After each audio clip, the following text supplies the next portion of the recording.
위한 기도로 기도드리겠습니다. 생명과 시간의 주인 되시는 하나님 아버지, 지난밤 저의 생명을 지켜주시고 오늘 새벽을 열어주시어 하루 기적의 삶을 시작하게 하시니 감사합니다. 오늘 하루의 기적을 사는 동안 하나님의 은혜와 자비를 덧입게 하시며 기적의 삶을 쌓아가는 믿음과 지혜와 능력을 부어 주옵소서. 세상의 위험을 이겨내고 유혹을 물리치게 하시고 독수리가 날개치며 올라간 같은 하루가 되게 도와주소서. 하루를 마무리하며 기도하는 시간에 하루의 기적을 살아낸 것을 감사하게 하시고 내일의 기적을 꿈꾸며 잠자리에 들 수 있게 하소서. 예수님의 이름으로 기도드립니다. 아멘. 하나님 말씀 구약 민수기 35장 22절부터 34절까지의 말씀입니다. 민수기 35장 22절부터 34절까지 말씀, 우리 한 목소리로 합독하시겠습니다.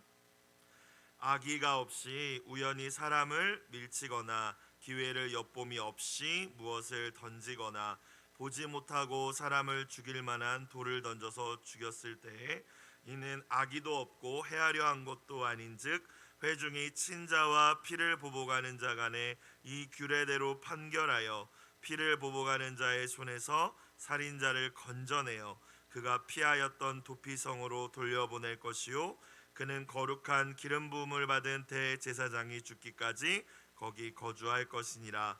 그러나 살인자가 어느 때든지 그 피하였던 도피성 지경 밖에 나가면 피를 보복하는 자가 도피성 지경 밖에서 그 살인자를 만나 죽일지라도 피 흘린 죄가 없나니 이는 살인자가 대제사장이 죽기까지 그 도피성에 머물러야 할 것임이라.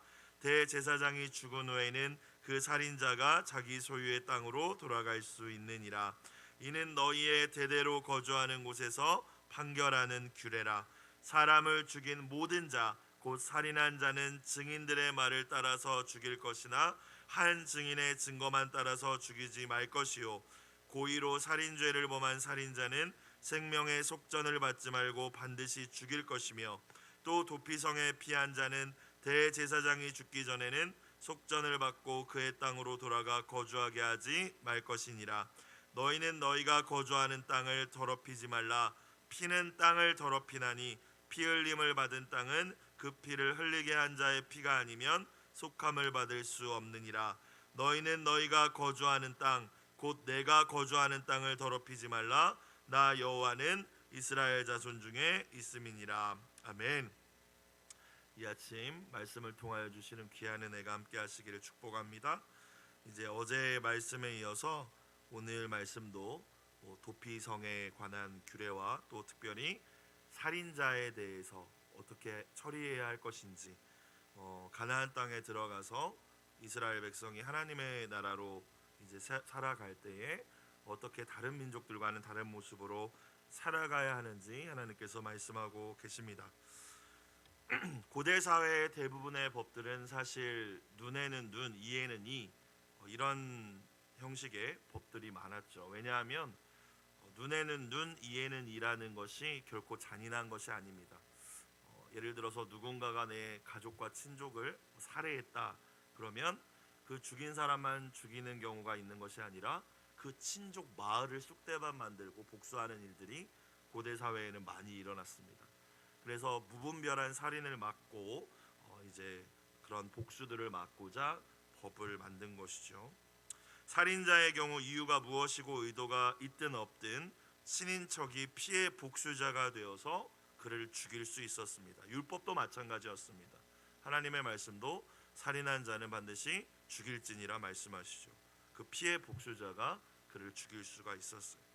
그러나 도피성의 말씀을 통하여서 우리가 깨달을 수 있는 것은 이스라엘 백성들 가운데 특별히 실수로 의도가 없이 사람을 죽인 경우에 그 사람의 생명을 보호하기 원하셨다라는 사실을 우리는 발견할 수 있습니다.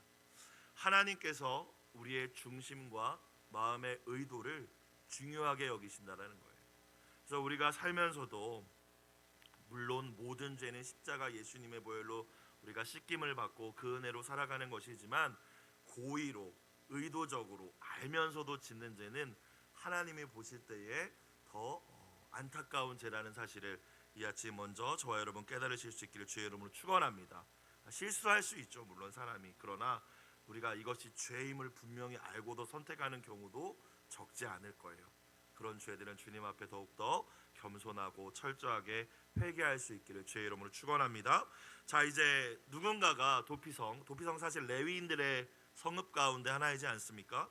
레위인과 제사장들이 살고 있는 그 도피성에 들어와서 내가 실수로 사람을 죽였다고 이제 그가 증언을 했을 때에 일단은 믿어줘야 됐다라는 것이죠.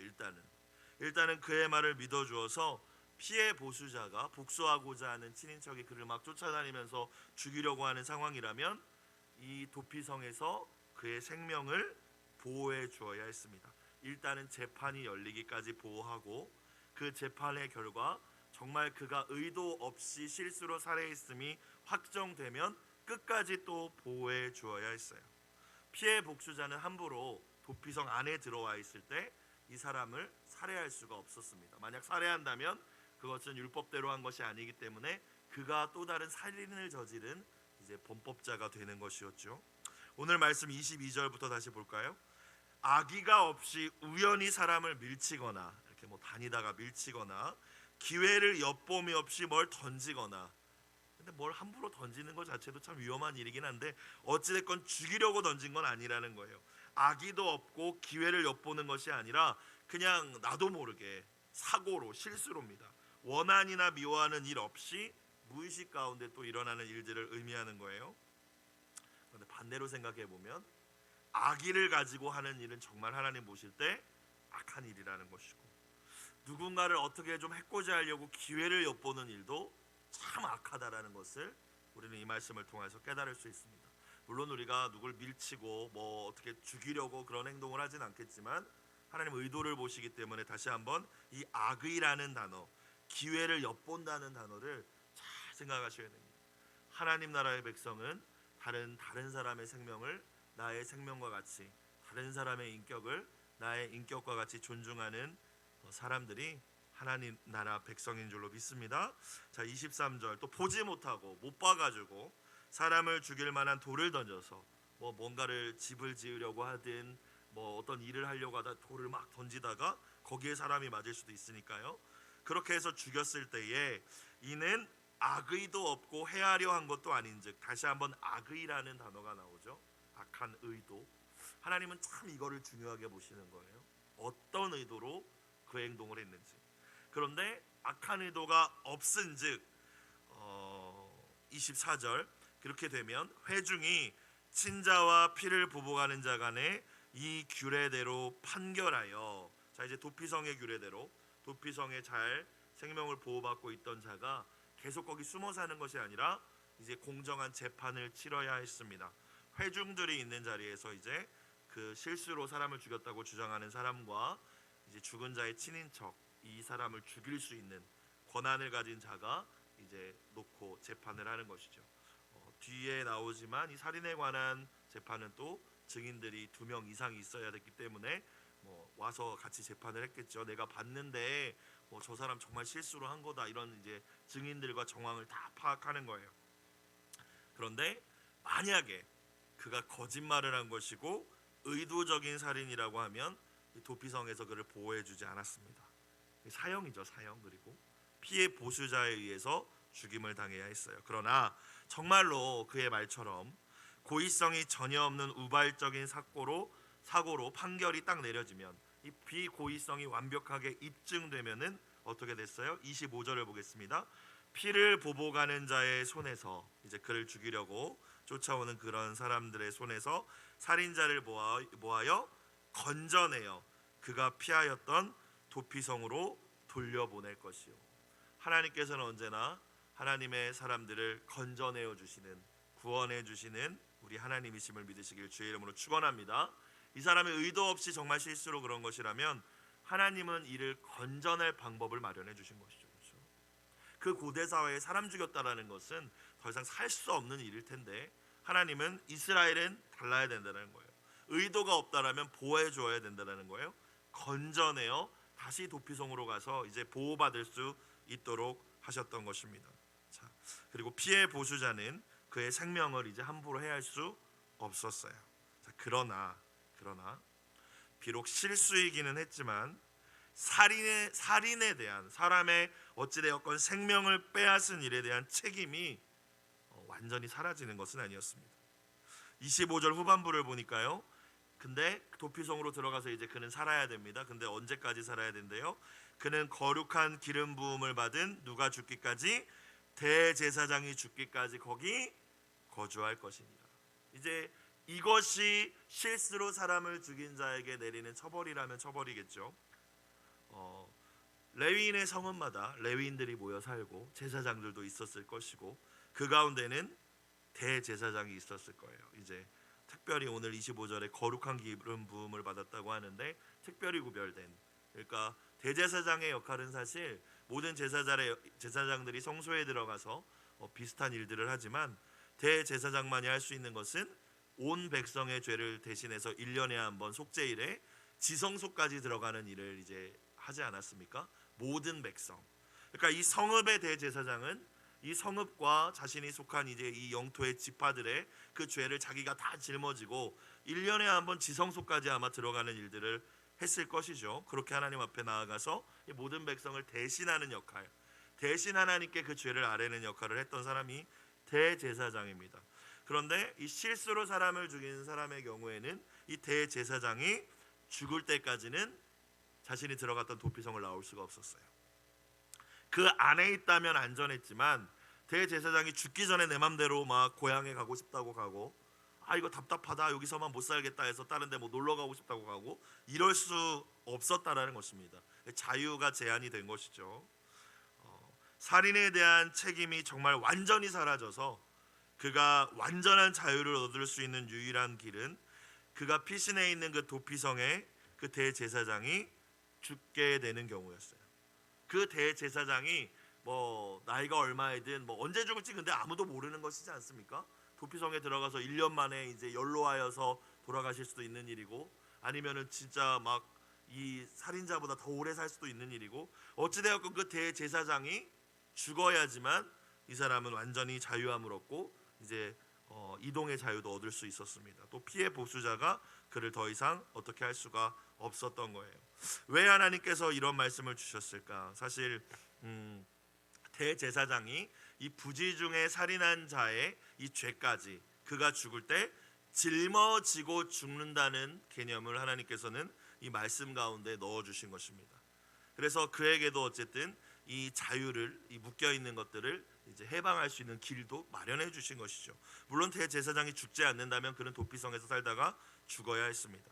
이 말씀을 통하여서 하나님께서는 우리에게 예수님의 대속을 보여주고 계시는 거예요. 그림자로. 구약의 말씀은 모두 사실 예수님에 대한 모형이지 않습니까? 대제사장이 죽었을 때야 이 사람이 실수로 사람 죽여서 물론 이 사람이 생명은 보호할 수 있었지만 도피성 밖으로 나갈 수 없는, 묶여서 자유할 수 없는 인생이었는데, 대제사장이 죽을 때에 이 사람의 모든 그 실수까지 짊어지고 죽었다라고 하나님이 인정해 주셔서 그 이후에는 그가 자유를 얻었다라는 것입니다. 사랑하는 여러분, 예수님께서 우리의 모든 죄를 대신 짊어지시고 실수이든 고의이든 아니면 우리가 앞으로 지을 죄까지도 모든 죄의 짐을 대신 짊어지시고 십자가에 달려 죽으심으로 우리가 모든 죄와 저주에서 해방되어 완전한 자유를 누리게 되었음을 이 아침 다시 한번 확신하고 그 은혜에 감사하며 찬양하는 이 한 날이 되시기를 주님의 이름으로 축복합니다. 이 사람을 한번 상상해 보십시오. 그러니까 얼마나 이 자유를 이 생명을 보호받는 것 감사한 일이지만 또 얼마나 가족들이 보고 싶고 여러 가지로 이 자유가 제한되는 것이 답답했는데, 제사장이 내가 아니라 내 죄 때문에 내가 죽어야 되는데, 제사장이 물론 뭐 이렇게 자연사 했겠죠. 하지만 그 죽음으로 인하여서 내가 자유를 얻는다는 걸 보면서 얼마나 감사했겠습니까? 하나님께서 그의 죽음으로 인하여서 나의 죄를 탕감해 주셨다는 거예요. 그런데 저와 여러분은 그것이 더 큰 의미로 다가오죠. 예수님께서는 스스로 십자가를 선택하신 것이지 않습니까? 예수님 뭐 나이 드셔서 인생 누리시다가 돌아가신 것이 아니라 저와 여러분을 위하여 스스로 십자가를 선택하셨고 스스로 하나님께 버림받는 일을 선택하셨고 스스로 저주를 선택하셨죠. 그로 인하여 저와 여러분은 완전한 자유를 누리게 된 줄로 믿습니다. 그렇죠? 고의로 지은 죄까지도요. 물론. 반면에 이 도피성의 대제사장이 죽지 않았다면 그는 평생 도피성에 머물러 있어야 한다고 말씀드렸습니다. 자, 만약에 자기 마음대로 벗어난다. 26절 보겠습니다. 그러나 살인자가 이 도피성의 보호를 받고 있었던 살인자가 어느 때든지 그 피하였던 도피성 지경 밖에 나가면 27절 피를 보복하는 자가 도피성 지경 밖에서 그 살인자를 만나 죽일지라도 피 흘린 죄가 없나니 이는 살인자가 대제사장이 죽기까지 그 도피성에 머물러야 할 것임이라. 대제사장이 죽은 후에는 그 살인자가 자기 소유의 땅으로 돌아갈 수 있느니라. 믿음이라는 것은요, 결국 하나님이 말씀하시면 그 말씀대로 그것이 그런 줄 알고, 아니라고 하시면 아닌 줄 알고 말씀을 받아들이고 말씀대로 순종하는 것이 믿음인 줄로 믿습니다. 하나님께서 너를, 이 부지 중에 살인한 자를 보호해 주신 거잖아요. 그 고대 사회에서 죽어 마땅한 자인데 실수로 했다 할지라도 그 고대 문화권에서 살인한 자가 살아갈 수 있는 길은 없었습니다. 살 길을 내어주셨는데 이 사람이 이렇게 했다라는 것은 두 가지죠. 하나님 말씀을 무시한 거고요. 그렇죠? 너 이 안에서만 있어야지 보호받을 수 있어. 어떤 생각을 했을까요? 아이 뭐 괜찮겠지, 별일 없겠지, 아이 뭐 무슨 일 있겠어. 또는 이제 자기 마음대로 하고 싶은 마음. 또한 분명히 하나님께서 이 마련해 주신 은혜를 무시한 것이죠. 그죠? 살 수 있는 은혜를 주신 것인데 자신의 욕심이나 뭐 다른 자기 생각으로 이 은혜를 무시하는 행위였습니다. 하나님이 정해 놓으신 규례를 어기고 내 마음대로 도피성 밖으로 나간다는 거예요. 더 이상 그의 생명을 보호받을 수 없었던 것이죠. 그리고 사실 하나님의 은혜를 저버렸다라는 것, 사실 그 자체가 그는 이미 죽은 자로 여겨졌던 거예요. 그렇기 때문에 그가 밖에 나가서 피해 보수자가 딱 만나서 아니 너 도피성 안에 있어야 되는 애가 나왔네? 그가 복수심으로 죽일지라도 그에게 죄가 없다라고 말씀하고 계시는 것입니다. 하나님이 주신 은혜를 저버리는 것이 곧 죽음임을 우리에게 말씀해 주시는 거예요. 하나님께서 죄로 인하여 죽을 수밖에 없는 수많은 사람들을 위해서 예수님의 생명을 내어주셨죠. 누구든지 그래서 예수님의 십자가와 부활을 믿고 그분을 나의 구원자로 주인으로 영접한다면 모든 죄를 용서받고 새로운 신분과 영원한 생명을 선물로 얻게 되는 줄로 믿습니다. 예수님 안에 있기만 하면 되는 거예요. 그렇죠? 복잡하지 않습니다. 도피성 안에 있기만 하면 되는 거예요. 복잡하지 않습니다. 그런데 언제나 그 은혜를 거부할 때가 있는 거예요. 나를 그렇게 건져내어 주시고 나에게 새 생명과 자유를 주신 하나님께 감사하고 찬양하며 살면 되는데 이 예수님 안을 벗어난다면, 이 은혜를 내가 무시해버린다면 그 자체가 죽음이라는 것입니다. 오늘날도 많은 사람들이 얼마나 복음을 받아들이지 않습니까? 우리의 사랑하는 가족들과 또 이웃들이 아무리 이야기를 해도 도피성 대신 예수님께 생명이 있다, 예수님께 와야 살 수 있다 이야기해도 그 은혜를 거부합니다. 또 은혜 안에 있다가 그 가운데 이탈하는 분들도 많은 시대를 우리는 살고 있어요. 하나님의 거저 주신 은혜를 무시하는 행위라는 사실을 우리는 기억해야 합니다. 요한복음 3장 18절에 예수님께서 이렇게 말씀하셨어요.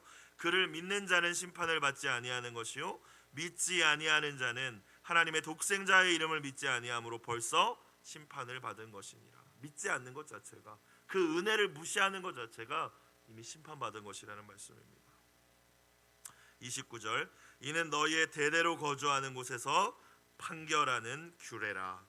모세에게 전해주신 이 말씀, 도피성과 살인죄에 대한 규례는 이제 가나안 땅에 들어가서 이스라엘이 다음 세대, 자녀 세대에게 계속 잘 이제 넘겨주면서 전승해주면서 이어가야 된다라는 것이죠. 30절 이후에는 이제 살인자에 대한 추가 규례가 등장합니다. 30절 사람을 죽인 모든 자 곧 살인한 자는 증인들의 말을 따라서 죽일 것이나 한 증인의 증거만 따라서 죽이지 말 것이요. 30절 이후에는 이제 고의로 살인한 자죠. 도피성의 보호를 받지 못하는 사람들입니다. 그런데 재판을 할 때 2명 이상의 증인은 필요했다라는 것이죠. 신중해야 됐기 때문에, 공정해야 됐기 때문입니다. 32절 고의로 살인죄를 범한 살인자는 생명의 속전을 받지 말고 반드시 죽일 것이며, 어떤 죄에 대해서는 상해를 입힌다거나 내가 가진 가축이나 재산의 피해를 입혔을 경우에 속전이 가능했던 죄들이 있습니다. 그러니까 보상해주면 해결되는 경우가 있었다는 거예요. 그러나 살인은 그럴 수 없었어요. 생명보다 더 귀한 것은 없기 때문에 돈으로 생명을 대신할 수 없었다는 것입니다. 이것이 하나님 나라 통치 원리였고 하나님의 공의였고 하나님이 얼마나 생명을 귀하게 여기시는지를 보여주는 것이죠. 어떤 속전도 이 생명과 바꿀 수 없다는 거예요. 32절 또 도피성에 피한 자는 대제사장이 죽기 전에는 속전을 받고 그의 땅으로 돌아가 거주하게 하지 말 것이니라. 대제사장이 언제 죽을지 모르니까 이 실수로 사람을 죽인 자도 그 살 길을 열어주신 은혜에 감사하는 게 아니라 나가고 싶네, 고향 가고 싶네, 편법을 쓰는 거죠. 우리 집에 돈이 많으니까 돈을 주고 좀 나가볼까 이런 생각을 할 수 있죠. 안 된다는 것입니다. 그 생명에 대한 대가로 있는 것이기 때문에 피 흘림은 피 흘림을 통해서만 해결될 수 있었어요.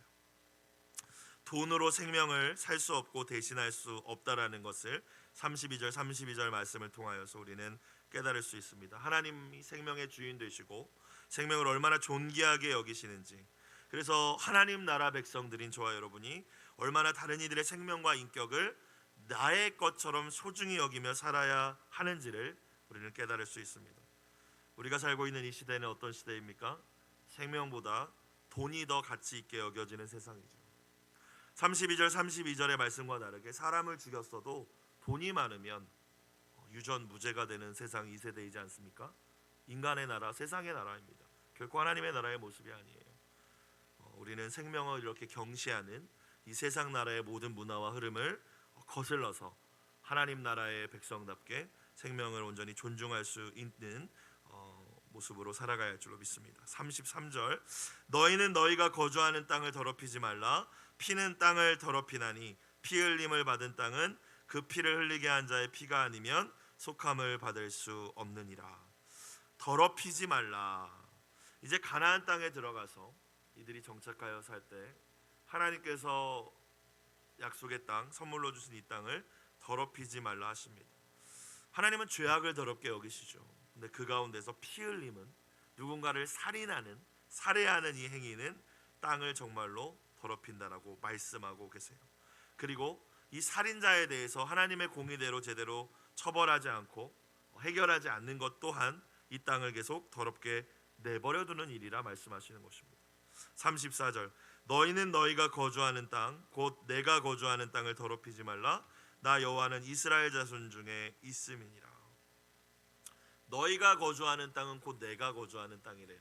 여러분, 하나님이 우리와 함께 하신다라는 말이 참 위로가 되고 은혜가 될 때도 있지만 때로는 우리가 경외심과 두려움을 가지고 붙들어야 되는 말씀인 줄로 믿습니다. 하나님이 우리와 함께 하신다. 물론 감사하죠.